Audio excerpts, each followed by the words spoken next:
ridiculous in every single fucking segment. Yeah, this movie was fairly ahead of its time in a lot of ways, especially in that aspect, like the stylization of the animation and all that worked into it. I mean, obviously, animation and live action amalgamation had existed before that, but I don't think anybody had done it in horror.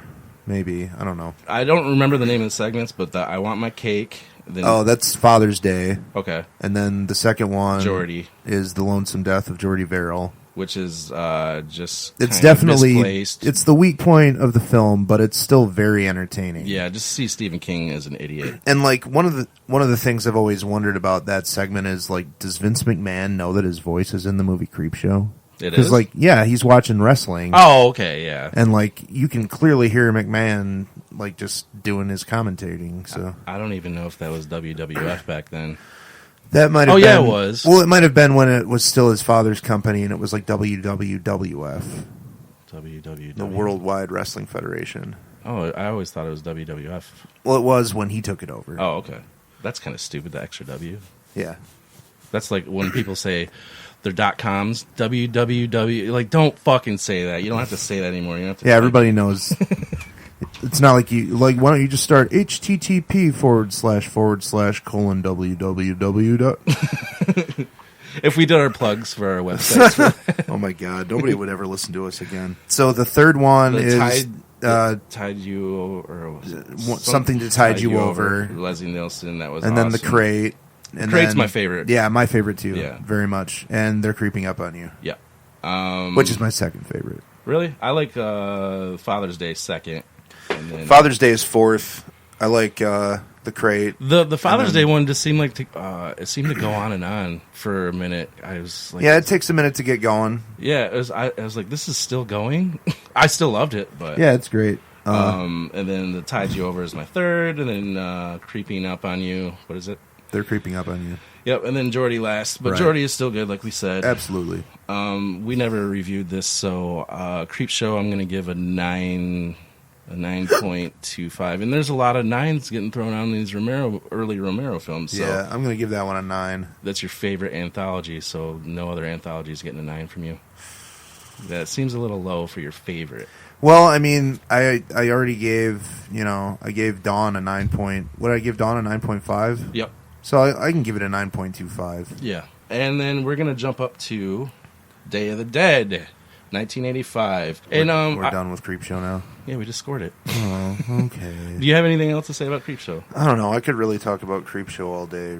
Maybe we can revisit if we do. One of my favorite things about Creepshow is the scene in The Crate where they're at the party and Bobby, the Adrienne Barbeau character, is sitting there rambling on and on and on at George Romero's wife and whoever's playing her husband at this party, and she says something about Ann Landers, and she's like, whoever that etiquette crotch is, but you can clearly say that she says the word cunt.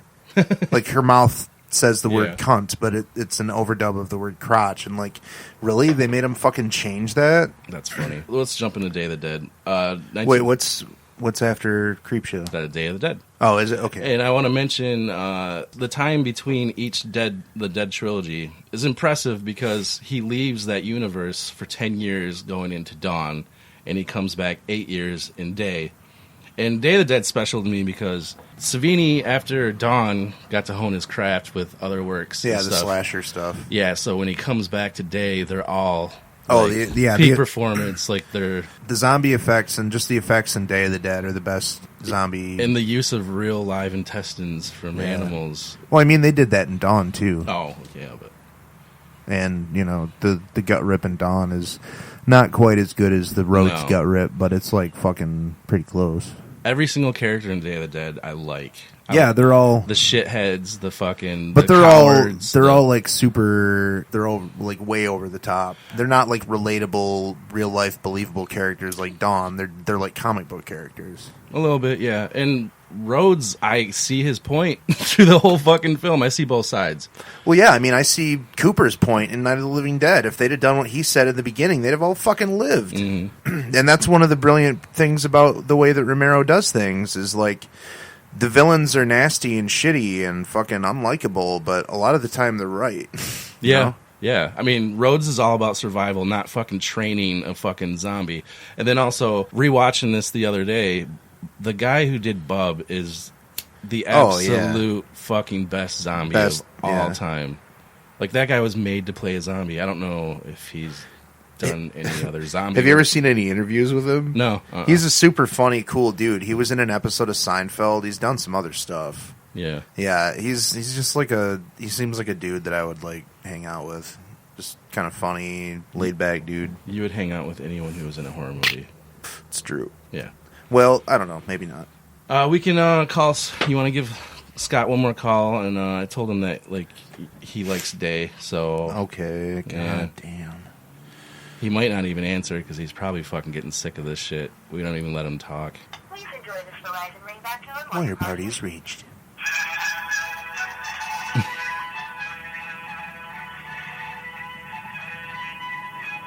Come on, Scott. Yeah, I mean, it'd be cool. Dead air, Scott. He used to have... Oh. 1 0. Oh, yeah. He's not answering. Oh, he doesn't like you anymore. He's just going to voicemail.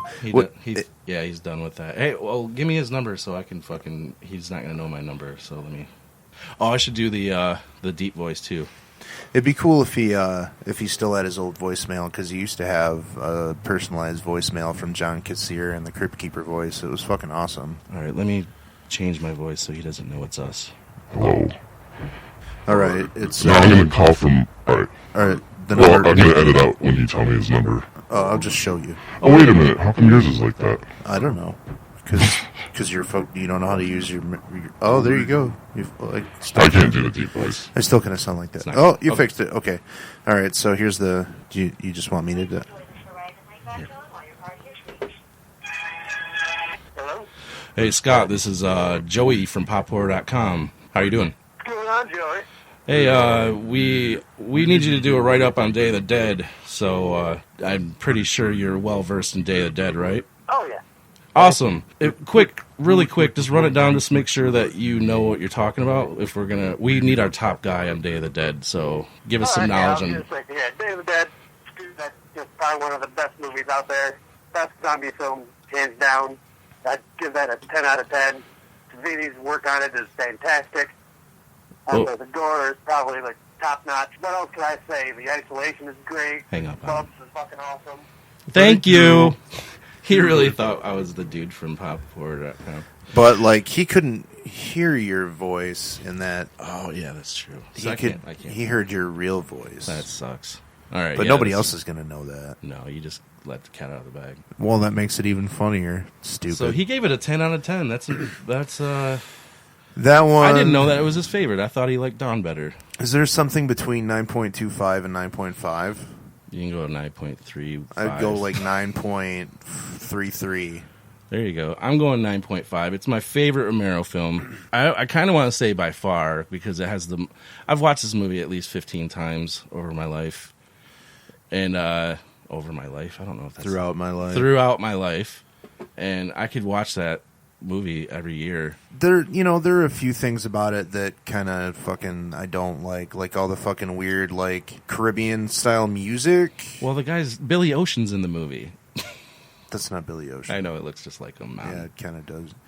We be down here with all the records, man, for all the blah blah. Yeah, I don't know. Yeah, I guess he's catering to that Billy Ocean character with all the... Maybe. Maybe that theme only plays when that guy's on screen. Maybe that's kind of racist.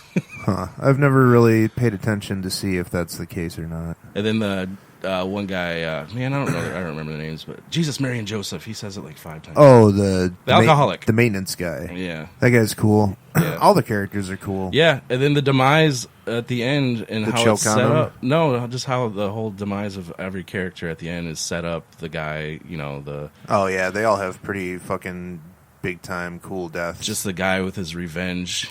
The coolest one being, like, Steel, like, who takes the coward's way out. Yeah. Like, nobody else fucking kills himself, but Steel, the big badass, does. And, like, I would, too. Yeah, I totally would. I was going to say coward's way. That's the most... Well, that's stereotypically, suicide the coward's way out. Yeah, you fucking try it, fucking bitch. Shit ain't no fucking cowardly act. We've all been suicidal, right? I couldn't do it. Yet, I will Hunter S. Thompson my fucking way out of this life. Oh, yeah. I mean, that's how I'm going When my out. body breaks down and my dick don't work, I'm gone. I'm going to go ahead and decide when I'm done. Yeah, on my own terms. Yeah, it's beautiful to do it that way. It's an act of beauty. I 9.5, 9.33. And Scott gave it a 10. We're going to jump up to 1988, Monkey Shines, which I just watched today. It's 2 hours long. And it's a long one. There's a lot of fat on this movie. I enjoy it. I would probably say it's like my sixth favorite, I guess, but it does play out like a drama, and there's too much backstory on the scientist with the monkey. The main dude is hardly present after his accident. It just focuses on that shit for a while. I like the monkey. I didn't take any notes. I like the monkey. It's okay. It's I don't know. It's more of a psychological horror film than anything else. Like I don't want to compare it to like Pin or anything, but it's I don't know. It's kind of in that vein. Well, it's like telepathy, and he becomes one with the monkey, and he can control it. And, sure, yeah. And then he commits a couple of murders, and he starts hating the monkey. So it's like a love-hate thing with the monkey, because the monkey's a servant, and he does everything for him. But he gets kind of weirded out that like he's starting to like murder people, and so he wants the monkey gone, but the monkey doesn't want to leave, and eventually returns and wreaks havoc. It's pretty much the story in a nutshell. The ending was a little bit like Frankenstein in that way. The ending was a little let down. But, yeah, the ending's like too fucking sugary and But sappy. yeah, I mean, a quadriplegic, he walks at the end. Yay. Dumb. And he wills his hand to move at the end to save his ass. Right. So it kind of falls apart. But out of the Dead trilogy and the Creep Show and the Creep Show, Martin, the rest of his movies are all just meh, and they're like...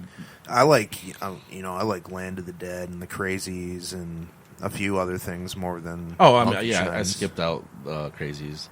Land of the Dead is serviceable for that series. I would rather watch Land of the Dead than Monkey Shines. I give Monkey Shines an 8. I give Monkey Shines like a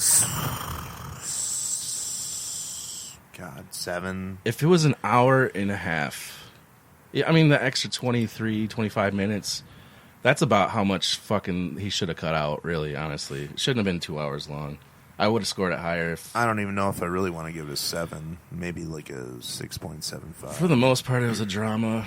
Then we're going to jump into Two Evil Eyes, and he's got the first segment. And yeah, the facts in the case of Mr. Valdemar.